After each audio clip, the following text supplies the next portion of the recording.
हाँ जी दोस्तों, तो हम ट्वेल्थ क्लास का सिलेबस कंटिन्यू करते हैं। मैंने चैप्टर स्टार्ट किया था आपका फंडामेंटल ऑफ पार्टनरशिप। उसमें हमारा फर्स्ट टॉपिक कवर हो गया था calculation of interest on drawing, और हमारा सेकंड टॉपिक है calculation of interest on capital. यदि पार्टनर्स को उनकी कैपिटल पर इंटरेस्ट पेड करना है तो उसका कैलकुलेशन का क्या तरीका है ये देखिए। पहली बात, कुछ नोट्स लिख लीजिए पहले। Interest on capital is always calculated on opening balance. ये बड़ा ध्यान देने वाली बात है कि जो इंटरेस्ट ऑन कैपिटल है वो हमेशा किस पे कैलकुलेट होगी? ओपनिंग बैलेंस पे। ओपनिंग बैलेंस मतलब यदि हमारा अकाउंटिंग पीरियड 1 अप्रैल से चालू होकर के 31 मार्च को ख़त्म होता है तो बैलेंस जो 1 अप्रैल को था, ये वाला ओपनिंग बैलेंस, उस पर कैलकुलेट होगी। यानी कि साल के बीच में जो हुआ उसे कंसीडर नहीं करेंगे। ठीक है जी। दूसरा notes, for calculation of interest on capital we not considered. कुछ चीज़ों को कंसीडर नहीं किया जाएगा, जैसे कि drawing, salary, commission to partner, ETC. मतलब यदि किसी पार्टनर को साल के बीच में इंटरेस्ट ऑन, वही मान लीजिए कि कोई सैलरी दी गई है या कमीशन दी गई है या किसी पार्टनर ने ड्राइंग कर लिया है, तो क्या उसको कंसीडर करेंगे? एग्जांपल लेते हैं कि मान लीजिए एक पार्टनर ने 1 जून को ड्राइंग्स कर लिया था, कितने रुपए का? 10,000 का। तो क्या इस पे इंटरेस्ट इस तरीके से लगेगा कि 1 अप्रैल से 1 जून तक तो मान लीजिए ओपनिंग बैलेंस आ रहा था 10,000 रुपये और ड्राइंग्स किया उसने 1,000 रुपये, कि 1 अप्रैल से लेकर 1 जून तक 10,000 रुपये पर, उसके बाद ड्राइंग कर लिया 1,000, तो उसके बाद कितने पर लगेगा? 9,000 रुपये पर। क्या ऐसे लगेगा? नहीं। मैंने क्या लिखा है कि interest on capital is always calculated on opening balance, मतलब ये कंसीडर्ड नहीं होगा, हमेशा किस पर लगेगा? 10,000 रुपये, और पूरी साल के लिए लगेगा। कहने का मतलब ये है, यदि साल के बीच में किसी पार्टनर ने ड्राइंग कर लिया या उसको सैलरी मिल गई है या कमीशन मिल गया, जो भी है, कुछ भी चीज़ कंसीडर नहीं होगी, हमेशा ओपनिंग बैलेंस पे इंटरेस्ट ऑन कैपिटल कैलकुलेट होगा। तीसरा नोट्स क्या था? वी आर ओनली कंसीडर्ड, लेकिन 2 चीज़ें हैं जिन्हें हमें कंसीडर करना पड़ता है। पहला है विड्रॉ आउट ऑफ कैपिटल और दूसरा है एडिशनल कैपिटल। अब ये क्या होता है? सर ये तो विड्रॉ का मतलब ड्राइंग्स ही हो गया। नहीं, ड्राइंग्स अलग चीज़ है और विड्रॉ अलग चीज़ है। ड्राइंग्स का मतलब होता है वो कंटिन्यूसली विड्रॉ कर रहे हैं और वो थोड़ा बहुत पोर्शन है, 1,000-2,000 रुपये निकाल रहे हैं, 10-20 हज़ार रुपये अपने पर्सनल खर्चे के लिए, और वो किस में से निकाल रहे हैं? यदि प्रॉफिट हो तो विड्रॉ कर रहे हैं वो। लेकिन विड्रॉ आउट ऑफ कैपिटल का मतलब होता है कैपिटल का एक मेजर पोर्शन विड्रॉ कर लिया है।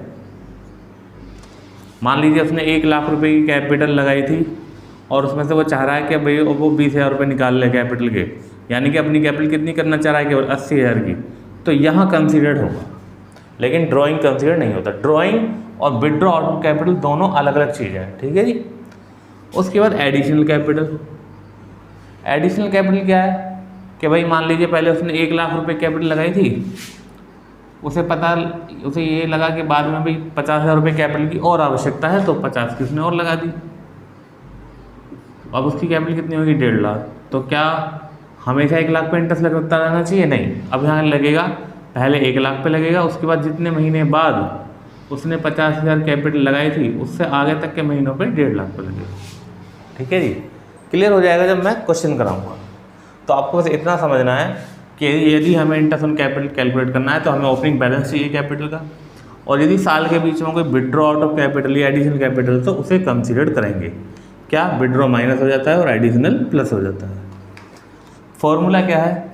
यदि साल के बीच में ना कोई विड्रॉ है और ना ही कोई एडिशनल है, ठीक है जी, तो क्या है? Interest on capital equal to opening balances into rate upon 100। हमने ये माना कि पूरे साल उसकी कैपिटल बराबर ही रही, ना विड्रॉ है और ना ही कोई एडिशनल है। हाँ, यदि मान लीजिए 6 महीने के लिए पार्टनरशिप तो मंथ आएगा, ठीक है, नहीं तो नहीं आएगा। दूसरा फॉर्मूला है, यदि साल के बीच में एडिशनल भी है, विड्रॉ भी है, तो कैसे इंटरेस्ट कैलकुलेट होगा? सबसे पहले आप ओपनिंग बैलेंस पे लगाइए interest, opening balance into rate upon 100 into month upon 12। ये मंथ क्या है? मान लीजिए हमारा अकाउंटिंग पीरियड वही 1 अप्रैल से चालू होता था, बंद होता है 31 मार्च को। 1 जून को उसने एडिशनल कैपिटल लगा दिया, तो अप्रैल मई यानी कि 2 महीने पे तो लगेगा ओपनिंग बैलेंस पे, और बाद के 10 महीने पे लगेगा एडिशनल कैपिटल प्लस होने के बाद, यानी कि यहाँ आएंगे 10 महीने और यहाँ 2। ठीक है जी, तो अभी क्लियर हो जाएगा। ये 2 फॉर्मूले हैं, इनको आप नोट कीजिए। उसके बाद मैं आपको क्वेश्चन के माध्यम से समझाता हूँ कि इंटरेस्ट ऑन कैपिटल कैसे कैलकुलेट होता है। तो जो भी टॉपिक हमने समझा इंटरेस्ट ऑन कैपिटल, उसके बेस पर 2 क्वेश्चन करके देखते हैं पहले। ठीक है, पहला है Amit and Pramit start business on 1 April 2020 with capital of rupees 15 lakhs and 9 lakhs. On 1 October they decided that their capital should be rupees 12 lakh each. मतलब जब पार्टनरशिप स्टार्ट की गई थी तो अमित ने 15 लाख रुपए की कैपिटल लगाई थी और ब्रमित ने 9 लाख रुपए की। लेकिन 1 अक्टूबर को इन्होंने डिसाइड किया कि भाई उन दोनों की कैपिटल बराबर होनी चाहिए, 12-12 लाख रुपए। बराबर करने का क्या तरीका है, जिसने ज़्यादा लगा रखी है उसकी वो अपनी कैपिटल निकाल लेगा, विड्रॉ कर लेगा आउट ऑफ कैपिटल, और जिसने 9 लाख रुपए लगा रखे हैं उसे और पैसा लाना पड़ेगा। इसी के आधार पर आपको इंटरेस्ट ऑन कैपिटल कैलकुलेट करना है। इंटरेस्ट की रेट कितना है, 8% पर एनम। चलिए देखते हैं ज़रा कैसे हुआ question. Interest on capital is equals to opening balance into rate upon 100 into month divided by 12। उसके बाद प्लस जो भी आपका ओपनिंग बैलेंस आ रहा है निकल के, उसमें आप प्लस कर दोगे या माइनस विड्रॉ या फिर एडिशनल कैपिटल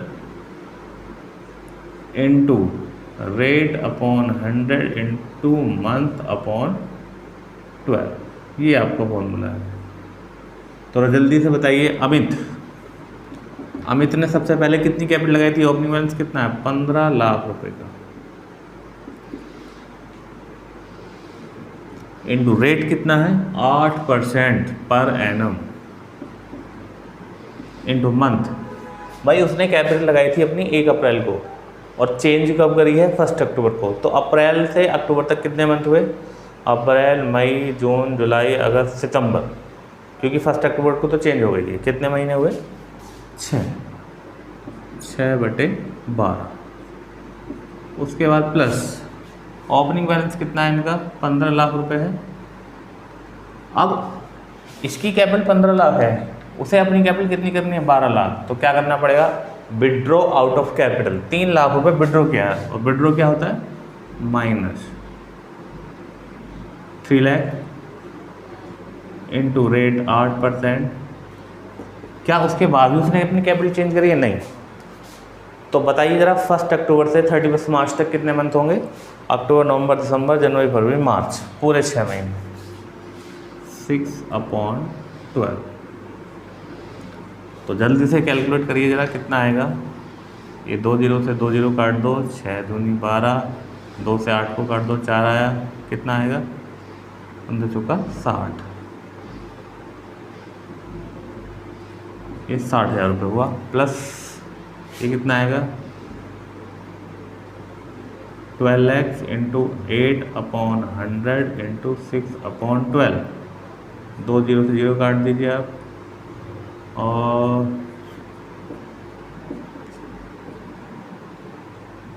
तो 60,000 प्लस कितना होगा, 1248।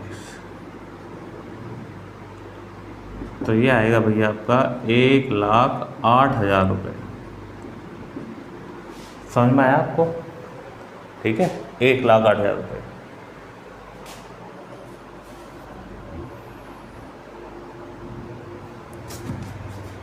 अब बिल्कुल सेम ऐसे ही ब्रमित का कीजिए।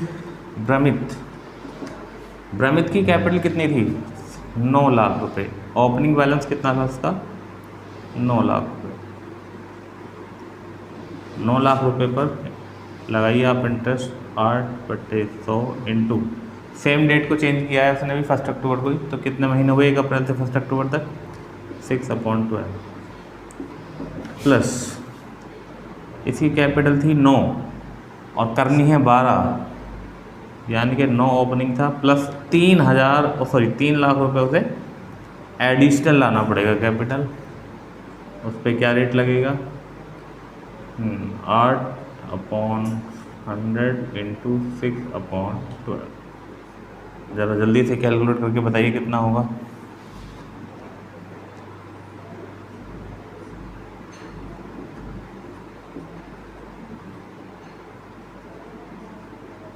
ये वो 36,000 प्लस ये 12 लाख करिए ज़रा इसको। 8/100 इंटू 6/12।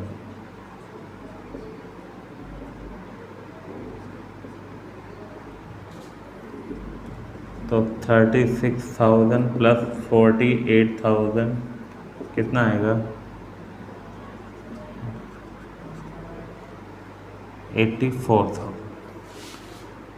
तो क्लियर है, यदि कोई पार्टनर ईयर्स के मिडिल में, ठीक है, यानी कि 1 अप्रैल से 31 मार्च के बीच में कभी भी विड्रॉ करता है या एडिशनल लगाता है तो कैपिटल में एडजस्ट होगी, तब इंटरेस्ट ऑन कैपिटल कैलकुलेट होगा। हाँ, यदि ड्राइंग्स है या फिर मान लो सैलरी दी गई, किसी पार्टनर को कमीशन दिया गया, प्रॉफिट दिया गया, वो कोई भी चीज़ कंसिडर नहीं होगी, फिर सीधा ओपनिंग बैलेंस पे कैलकुलेट हो जाएगा। तो ये क्वेश्चन क्लियर है। अगला क्वेश्चन देखिए जरा क्या कह रहा है। From the following balance sheet of A and B calculate interest on capital at the rate 8% per annum for the year end 31 मार्च 2021। 31 मार्च 2021 को उनकी कैपिटल दे रखी है। ए की कैपिटल 1,20,000 रुपये है और बी की कैपिटल है 1,40,000 रुपये।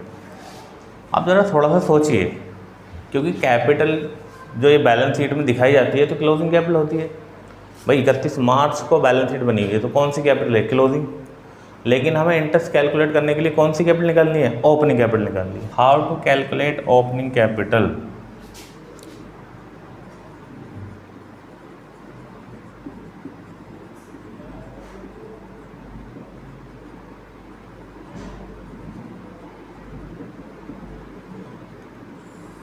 भैया पहले ये बताओ क्लोजिंग बैलेंस कितना था? ए की कैपिटल क्लोजिंग थी, ये ए है और ये बी। ए का क्लोजिंग बैलेंस था 1,20,000 रुपये, बी का क्लोजिंग बैलेंस था 1,40,000 रुपये। उसके बाद आपको ये अच्छी तरीके से पता है कि कैपिटल में क्या क्या प्लस होता है। यदि आपको नहीं भी पता तो मैं अपने आगे वाले चैप्टर में कवर करूँगा जब हम पार्टनर्स कैपिटल अकाउंट बनाना सीखेंगे, ठीक है जी। तो फिलहाल आप सुन लीजिए कि क्लोजिंग बैलेंस कैपिटल कैसे आता है। आप थोड़ा 11th में याद कीजिए क्लोजिंग कैपिटल कैसे निकलता था। उसमें आप ड्राइंग्स माइनस कर देते थे, प्रॉफिट ऐड कर देते थे। अब मान लीजिए आपको क्लोजिंग से ओपनिंग निकालना हो तो क्या होगा? क्या होगा? आपको ड्राइंग्स प्लस करना पड़ेगा, क्योंकि उसमें से ड्राइंग्स आपने माइनस कर रखा है ओपनिंग में से। और प्लस क्या करना पड़ेगा? प्रॉफिट आपने प्लस किया था तो उसे क्या करना पड़ेगा? माइनस करना पड़ेगा, तब जा कर के आपका ओपनिंग बैलेंस आएगा। क्वेश्चन में देखिए जरा क्या करा है। During the year A withdraw, A का ड्रॉइंग्स कितना है? देखो विड्रो आउट ऑफ कैपिटल नहीं बोला उसने, केवल विड्रो बोल रहा है, तो ये मानना है कि क्या है? ड्रॉइंग्स है। ये कितना है? 40,000 रुपये। और बी विड्रो ₹50,000। बी का ड्रॉइंग्स कितना है? 50,000 रुपये। प्रॉफिट, क्वेश्चन बोल रहा है कि उस साल, जिस साल का डाटा दे रखा है, उन्हें 1.5 लाख रुपये प्रॉफिट हुआ। Out of which ₹1 lakh transfer to general reserve. उसमें से 1 लाख का तो जनरल रिजर्व बना लिया, ये जनरल रिजर्व। तो यानी कि पार्टनर्स को कितना मिला होगा भाई? 1.5 लाख में से आपने कितने का बना लिया है? 1 लाख का रिजर्व बना लिया है। तो उनमें कितना बटा होगा प्रॉफिट बताइए? केवल 50,000 रुपये का प्रॉफिट बटा होगा। और किस रेशो में? रेशो दे रखा था क्या क्वेश्चन में? देखते हैं जरा।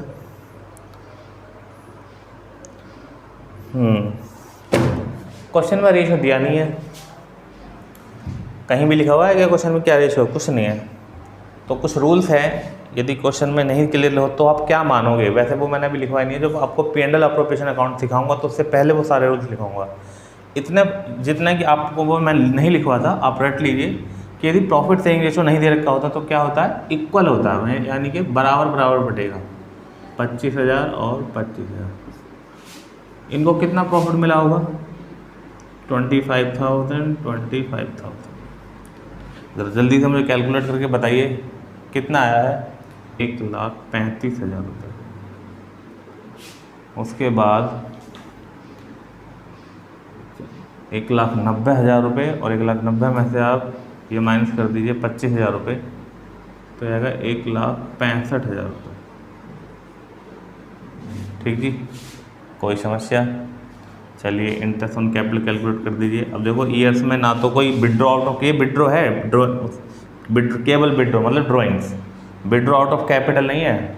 तो मैंने क्या कहा था, ड्रॉइंग्स को कंसीडर नहीं करेंगे, प्रॉफिट को कंसीडर नहीं करेंगे, एडिशनल कुछ है नहीं, ना विड्रॉ आउट ऑफ कैपिटल है, तो सीधा इंटरेस्ट ऑन कैपिटल निकाल दीजिए आप। क्या? Opening balance into rate upon 100। कौन कौन थे पार्टनर? ए का ओपनिंग बैलेंस कितना आया? 1,35,000 रुपये। और इंटरेस्ट की रेट क्या है? रेट तो दे रखी होगी क्वेश्चन में, बोला ये भी 8% है। कितना आएगा ज़रा मल्टीप्लाई करके बताइए।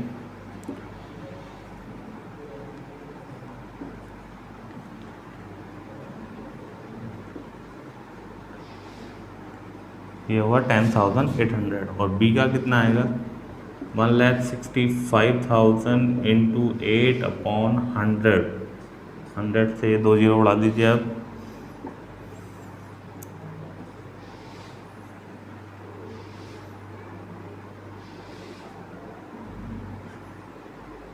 अच्छा 48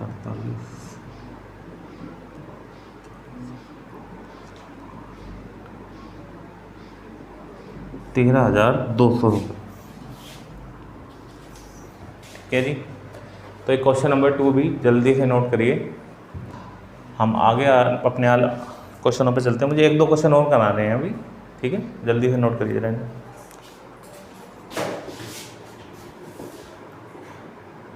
दो क्वेश्चन और कंप्लीट करते हैं, उसके बाद टॉपिक हमारा ख़त्म हो जाएगा। देखिए तीसरा क्वेश्चन, मौली एंड भोली ने 20,000 रुपये और 10,000 रुपये एक पार्टनरशिप में लगाए थे। उन्हें इंटरेस्ट ऑन कैपिटल दिया जाएगा 6% पर एनम का, और उनका प्रॉफिट सेविंग रेशियो क्या है? 2:3। प्रॉफिट जो हुआ था उन्हें पहले साल वो 1,500 रुपये का प्रॉफिट हुआ है। आपको प्रॉफिट का डिस्ट्रीब्यूशन दिखाना है, ये नहीं कह रहा कि आपको इंटरेस्ट ऑन कैपिटल कैलकुलेट करना है, प्रॉफिट का डिस्ट्रीब्यूशन दिखाना है। 2 केस में, case number 1, case number 2। When there is no agreement except for interest on capital, मतलब जब ये कंडीशन नहीं लगाई गई है कि इंटरेस्ट ऑन कैपिटल देना ही देना है, चाहे प्रॉफिट हो या लॉस हो। तो देखो ज़रा इसका सॉल्यूशन कैसे होगा। सबसे पहले आप इंटरेस्ट ऑन कैपिटल निकालिए। क्वेश्चन नंबर कौन सा है? 3। कौन कौन है? मौली की जो कैपिटल है वो 20,000 रुपये है, और इंटरेस्ट रेट कितना है? 15%। कितना आएगा? 1,000 रुपये। मौली के बाद है भोली। भोली की कैपिटल है 10,000 रुपये, और इंटरेस्ट ऑन कैपिटल कितना है? 5%। कितना आएगा? 500।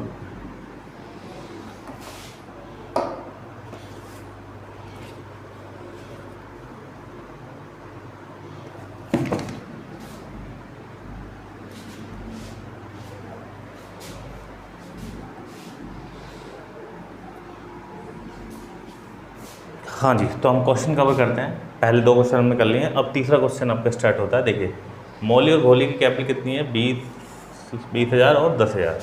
मौली का इंटरेस्ट ऑन कैपिटल कितना आएगा? इंटरेस्ट रेट क्या है? 6%। कितना होगा? 1,200 रुपये।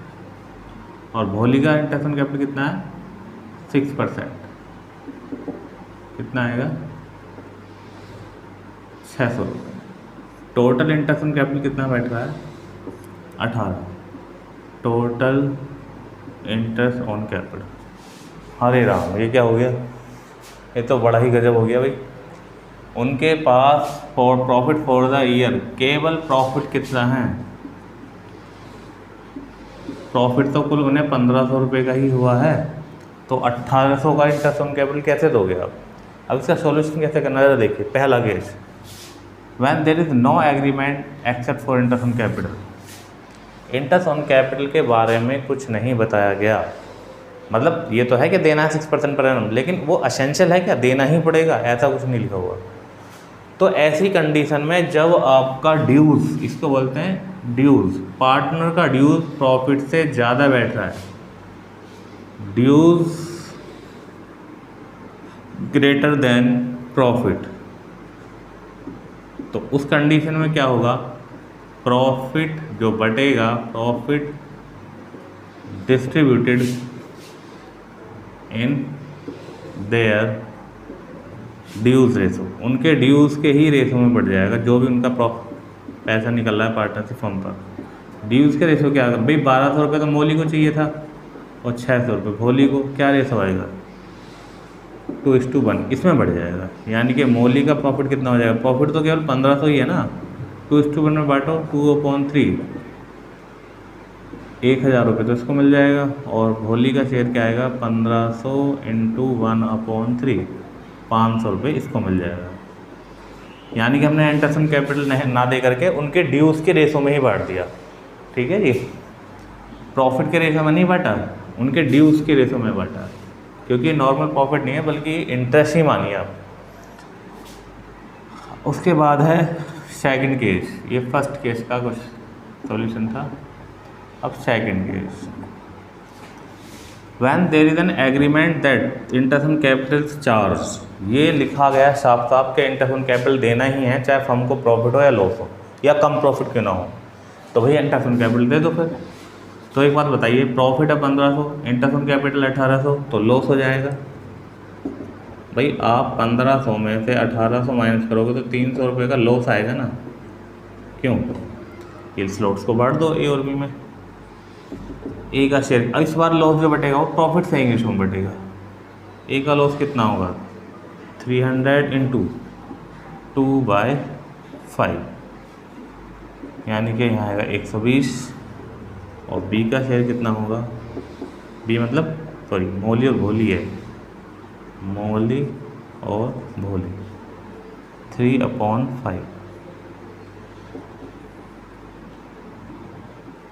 180। तो क्लियर है, कहने का मतलब ये क्वेश्चन मैंने करवाने का पर्पस ही ये था, आपको ये समझाना था कि मान लीजिए यदि क्वेश्चन में ऐसी सिचुएशन आ जाए कि उनका जो ड्यूज है, मतलब जैसे इंटरसन कैपिटल पार्टनर की सैलरी कमीशन वो ज़्यादा बैठ रहा है प्रॉफिट से, तो वहाँ ये कंडीशन भी लग सकती है कि ड्यूज रेशियो में बढ़ जाएगा प्रॉफिट, ठीक है जी। तो ज़रा नोट करिए आप इसको, क्वेश्चन नंबर 2 करते हैं। 5% per annum with the help of information given below, कुछ इन्फॉर्मेशन दे रखी है आपको बैलेंस शीट बना के, ए और बी की कैपिटल है 10-10 लाख रुपए, करंट अकाउंट है ए और बी का 1-1 लाख रुपए, P&L का बैलेंस है 8 लाख रुपए, उधर क्या रखा है कि बी ने ड्राइंग किया था 30,000 रुपये, उन्हें प्रॉफिट हुआ था 10 लाख रुपए, ईयर एंडेड 31 मार्च 2021 में। तो वही सिचुएशन लगाइए आप कि भाई पिछले क्वेश्चन में भी याद करिए, अब मैंने क्वेश्चन नंबर 2 में क्या करवाया था कि जब बैलेंस शीट दे रखी हो तो ये मान लीजिए कि कौन से बैलेंस है, क्लोजिंग बैलेंस, तो क्या यहाँ पर ओपनिंग बैलेंस कैलकुलेट होंगे, हाँ जी बताइए होंगे, सब सोच रहे होंगे, लेकिन यहाँ ओपनिंग बैलेंस कैलकुलेट नहीं होंगे, ये समझ जाइए, रट लीजिए थोड़ी देर को, जब तक मैं आपको पार्टनर्स कैपिटल का फॉर्मेट नहीं बता देता, इस बात को भी रट लीजिए आप कि जहाँ पार्टनर्स के करंट अकाउंट के बैलेंस दे रखे हों वहाँ ओपनिंग बैलेंस और क्लोजिंग बैलेंस सेम होता है। सेम होने का कारण ये है कि पार्टनर्स को जो भी चीज़ें मिलती हैं, जैसे प्रॉफिट मिला, इंटरसन कैपिटल सेल लिया, उन्होंने ड्राइंग्स किया, ये सब कहाँ एडजस्ट हो जाते हैं, करंट अकाउंट में हो जाते हैं। तो ये जो कैपिटल अप है ये कौन से मेथड से है, फिक्स्ड मेथड से, फिक्स्ड मेथड से वो अपने कैपिटल अकाउंट बनाता है, और फिक्स्ड मेथड में ओपनिंग क्लोजिंग बैलेंस हमेशा सेम होता है, सीधा निकल जाएगा, बहुत सिंपल है। बताइए ज़रा, ए की कैपिटल कितनी है 10 लाख रुपए का कितना 5%, तो ये 50,000 रुपये आ जाएगा। बी की कैपिटल कितनी है 10 लाख रुपए, कितना 5%, ये भी 50,000। तो अब मुझे लगता है कि भाई इंटरसन कैपिटल टॉपिक में आपको कोई दिक्कत नहीं आनी चाहिए, ठीक है जी, नोट करिए ज़रा।